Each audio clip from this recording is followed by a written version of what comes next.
Kevin Kelly is the founding executive editor of Wired magazine and a former editor-publisher of the Whole Earth catalog. Kelly was born in Pennsylvania and graduated from Westfield High School in Westfield, New Jersey in 1970. He co-founded Wired in 1993 and served as its executive editor from its inception until 1999. Kelly has just finished a book called What Technology Wants. He's also authored New Rules for the New Economy and Out of Control. Kelly's writings have appeared in the New York Times, Esquire, The Economist, and other large periodicals. Kelly resides in Pacifica, California. Please welcome Kevin Kelly.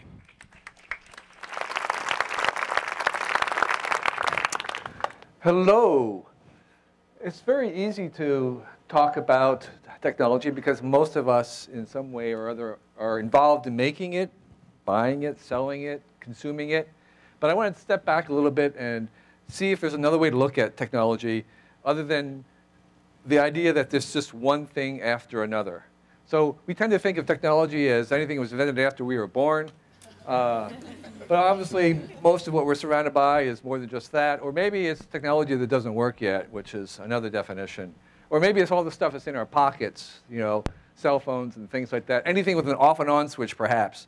But these two things, you can imagine, one was a prehistoric tool that was made that anybody here could probably make. And the other one is this thing that nobody here can make. In fact, all of us here probably couldn't make it. It's a technology that actually requires thousands of other intermediate technologies to make it and keep it going.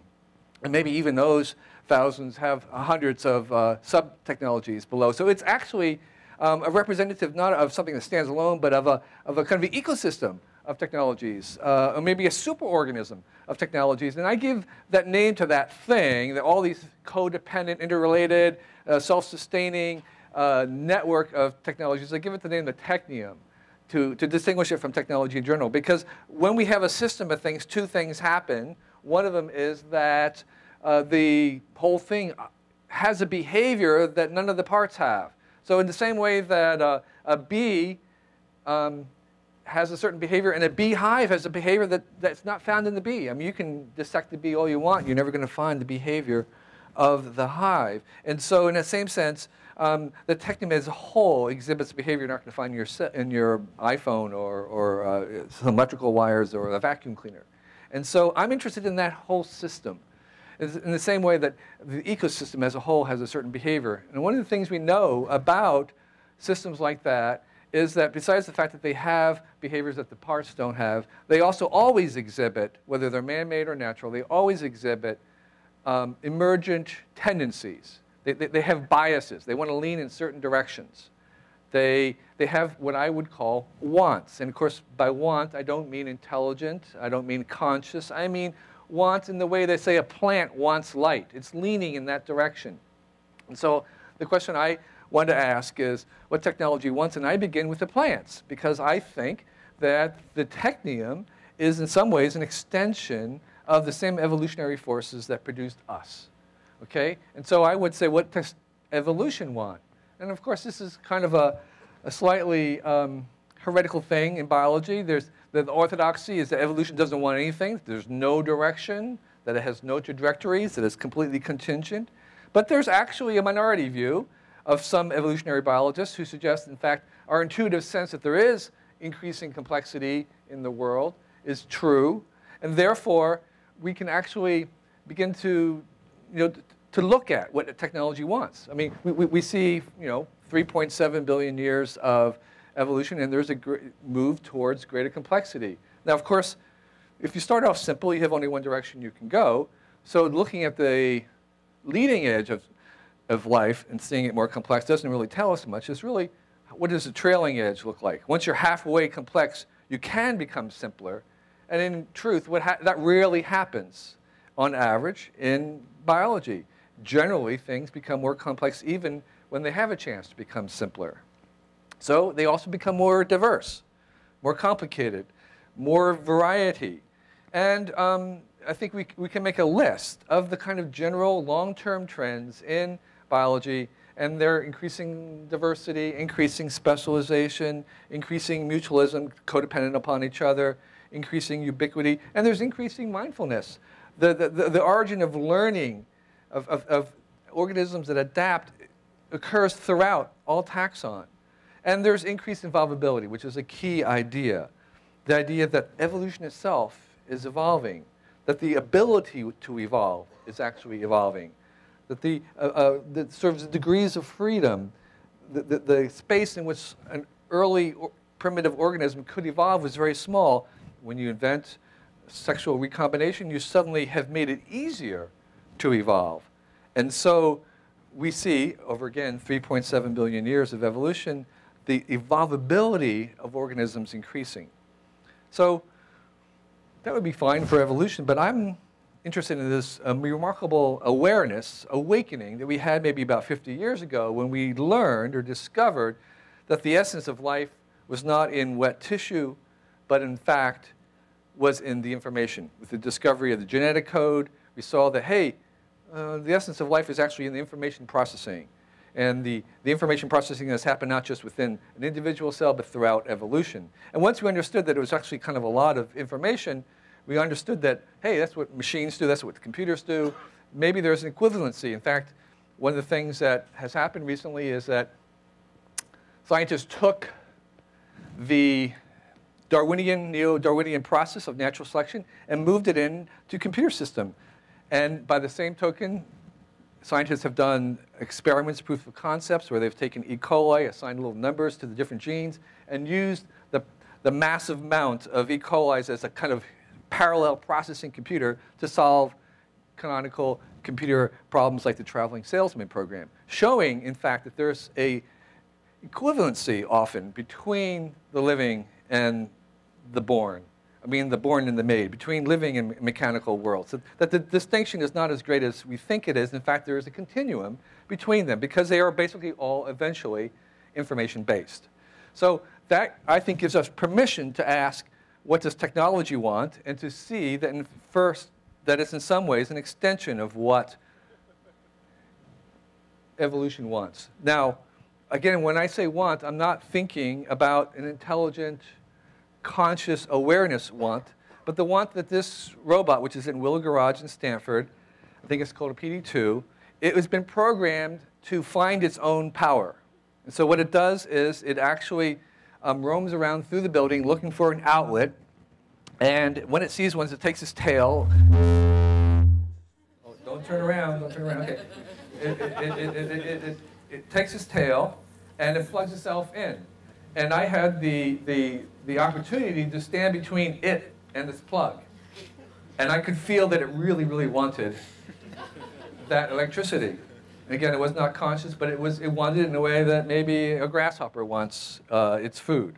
So what technology wants in the long term is basically the same thing that life wants, which is it's moving towards, it's headed towards, there's a drift, there's a bias towards increasing complexity, diversity, specialization, ubiquity, sentience, and evolvability. In fact, that's what we see. Technology is basically increasing or amplifying or accelerating the ways in which things change. It's actually introducing new ways to evolve. Evolution is evolving. The evolvability of this whole system is evolving. We see increasing diversity. These are spark catchers from locomotives. 2 centuries ago, it's like little kind of butterflies in a museum. We see specialization. The same thing we see with cells going from a general cell to a very specialized cell. You have 250 specialized cells in your body, muscle cells, heart muscle cells, brain cells. We have hammers, and then we have specialized versions of them. We have a camera, and then we have a specialized infrared camera, or an underwater camera, or an infrared underwater camera. And we see that increasing specialization happen. I'm going to skip that one. But what we understand is that technology has its own biases. We can say it's an agenda. We can say it's an urge. And an example, one of the things that technology wants is more technology. It's also using more of the power to serve itself rather than us. So I calculated that 3/4 of the entire power we generate is used by machines, not by us. Like, for instance, when you drive your car, most of the energy is used to move the car and not you. You're just a minor component, and then you park in a garage, and maybe you heat the garage for the car. And so there is a sense in which more and more of the entire Technium is machines talking to other machines, machines caring for other machines, machines servicing other machines. And the other kind of long-term trend we see is this idea that most of the inventions of the world happen and are discovered simultaneously, independently, and by often multitudes of more than one. And so, in fact, everyone from the light bulb, which was discovered 23 different times independently, and Edison was sort of the first inventor of the light bulb, we find that this is sort of, there's no invention that stands alone. It's part of a cluster, an ecology of inventions, and when all the other precursors of inventions are in place, it's almost inevitable that the next adjacent invention takes place. And it almost can't be stopped in some ways. So Moore's law is another example of a long-term urge or tendency in the Technium. This is I guess it's a pattern in which computer chips become twice as fast and half as cheap every year. And they've been doing that on a kind of unwavering straight line when graphed on a log chart, beginning in the 60s. But what's interesting is that that same kind of law occurs in other domains, in bandwidth, in the growth of performance in hard disks, in sequencing of genes. There's lots of places in which it happens, and it seems to happen independently of whether people are believing it to happen or not. And so in that sense, one could imagine a different world, a different planet. It's going to be governed by the physics physics and chemistry of matter. And the slope maybe is dependent on economic regimes. But basically, this is an urge, a tendency within the Technium itself. So technologies are inevitable. And the web was inevitable. However, that's the genius of the web in terms of like a class of things. The species of the web is not inevitable. So the light bulb as a genius was inevitable, but the particular one, whether it used 12 volts or was it AC current or DC current, whether it had tungsten or not, is not inevitable.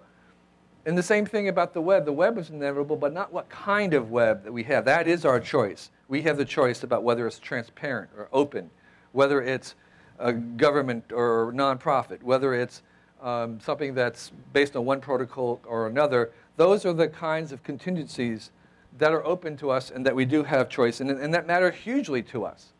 And so there are lots of things that are coming down. Human cloning, it's inevitable. We have the choice of what kind of human cloning we want to do it, in what context, and what's the environment. Computer-driven automobiles, they're very inevitable. They're almost here. There's not much choice about whether they're going to come. We have a choice about the infrastructure, the politics around them, and not whether they're going to be here. So I like to think of us as both as self-created in terms of we've created our humanity. We are both the created and the creator, which brings us into tension with technology forever. Because as both the created and the creator, we are never going to escape the fact that sometimes we are master and sometimes we are the slave.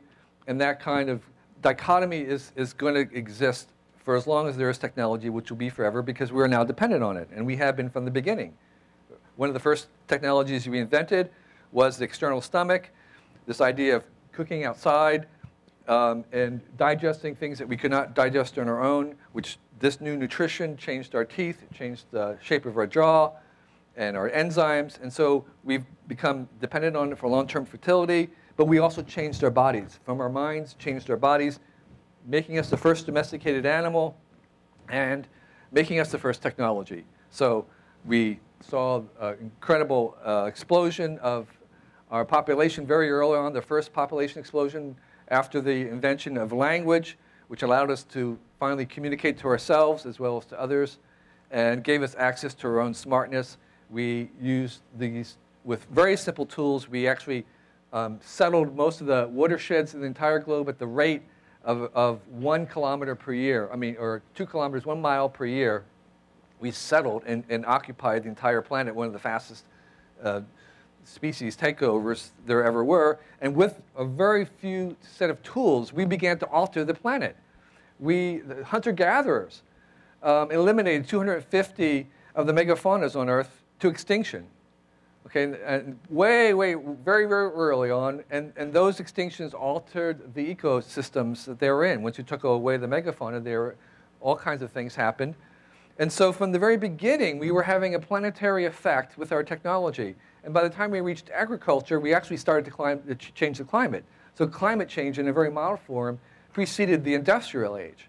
So in a certain sense, the thing that we've made with our minds is already on a planetary scale one of the most powerful forces in the world. And of course, in terms of cultural, there's no dispute that most of the changes that we are seeing in the past and we will see in the future are caused by technology, ultimately. So humanity is our greatest invention, but of course, we're not done yet. And I think, again, it's selfish, it has its own agenda, it serves us, and so we always have this, we always have this tension. And a lot of people say, well, I would embrace technology, but the fact that, well, it's having an environmental impact. But what's interesting about technology is that there's no technology we've invented yet that we cannot think of a more green version of it, which suggests that, it's not inherent in technology to be anti-compatible with life. In fact, if it is an extension of life, as I suggest, then that means it is inherently compatible. And I think that's, again, when we make these computer chips, they demand a water that's purer than what we have. So we can say, in a certain sense, technology does want clean water. I think there is a sense in which what we have to understand is that for every technology, it's kind of like an idea. And if someone has a bad idea or says something stupid, we don't counsel them to think less. We say, have a better idea. Okay? And I think the same thing with bad technology. If there's a bad or stupid technology, something that does cause harm, the solution is not to have less technology. The response always is to have better technology. And so what we're trying to do is understand that what technology gives us in the long term, for the long run, is it increases the choices that we have, the options, diversities, possibilities, freedoms. Okay? And a lot of people would say, well, technology is sort of neutral. You make a hammer, you can use a hammer to kill someone, or you can use it to build a house. But I suggest that just the fact that we have a new option, a new choice that we didn't have before, is itself a tiny bit of good that's new, that's not neutral, and that all it takes is just a little bit of difference to make progress. So if we use technology to create 1% more than we use technology to destroy every year, that 1% compounded over time is progress. So I'm going to go through these and let you know that what technology does give us is progress. Okay? That's what it is. And it's a cosmic force. And what I'm suggesting is while we're maybe all involved in making this stuff, more stuff, actually we're participating in something really bigger, something that has actually kind of origins in the Big Bang. Okay? It's increasing diversity. All self-organized systems back to life are rooted back into these systems like galaxies and suns, and stars, which maintain their equilibrium over many, many billions of years. And that this self-organization runs through the cosmos, it runs through life, it runs through the Technium. It's going to run through past us. We're just in the middle of whatever it is that we're in the middle of. But that it is bringing us on a long arc, and that we can participate by that when we use technology to increase choices and options and opportunities. And the reason why that is powerful is because what technology allows us to do is each of us may require a tool to find our genius, to have our genius expressed. And imagine the world of Jimi Hendrix, who played the guitar, or the amplifier, actually. He played the amplifier to great, I mean, he just entertained us. He brought us something new. He shared his genius with us. But imagine the world in which Jimi Hendrix was born before the amplifier was invented, or Mozart was born before we had invented the harpsichord or the symphony, or Van Gogh before oil paints, or Hitchcock or Lucas before we had invented the technologies of cinema. What a loss that would be to the world. And so there is today a boy or girl in the world, a genius, some Shakespeare equivalent, who is waiting for us to invent their technology so that their genius could be expressed just as people in the past have invented our technologies for us. And so I think we have an obligation, in a certain sense, to use our invention and creativity to invent new tools to allow those people today and in the future to have their genius shine and shared. And I think that's why technology is good. And when we do that, we're partaking in something, a long arc of something cosmic that's bigger than us, that's bringing us new choices and possibilities. And I thank you for your time.